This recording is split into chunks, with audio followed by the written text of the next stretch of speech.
Chapter 1. It is April in the Dorset seaside resort of Swanage, and the town is struggling to emerge from a long and grisly winter. Not icebound exactly, but the last few months have been dank and chill and unremittingly dreary. Only last week the beast from the east had lashed the peninsula's narrow lanes and calcareous hills with a clogging, heavy snow. Now it has returned, a mini-beast the papers are calling it, but this time with a supercharged wind gusting up the channel, flailing a couple of panicking teenagers on the esplanade and shepherding the town's elderly smokers into the uneasy sanctuary of the bus shelter. Everything everywhere has been clawed and rummaged by a foul sleet, and the streets are slick with last season's grime. It is, I am certain, the kind of day that Enid Blyton would have described as lovely.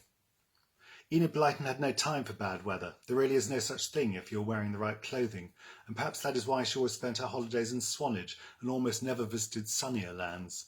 There may have been other reasons, but anyway she was ambivalent about America, disliked Walt Disney and, while we are at it, was perpetually disappointed in the BBC. Nor did she care much for children who had no interests other than the cinema, nor spoilt, selfish and conceited children, nor mothers who left their homes and their husbands to pursue careers, although this is undeniably odd given her own hard-fought success. As soon as she could, she avoided her brothers and cut her mother dead. She disapproved of divorce and first husbands, the heavy drinking type, and the sour opinions of grown-ups, and said she loathed lies and deceit. She was desperately unhappy if she couldn't write, but hated sitting still, and when she was writing she feared but used her subconscious and avoided convoluted plots.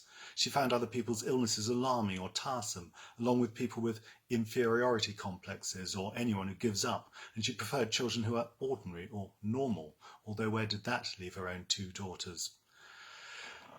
And she disapproved of cruel, sad tales, grim in particular, and girls who think of nothing but boys, disgusting, and things that are frightening, and cruelty to animals and birds, especially that. I think those boys should have been well and truly whipped, don't you? And interruptions to her work, and silence. So, it is complicated.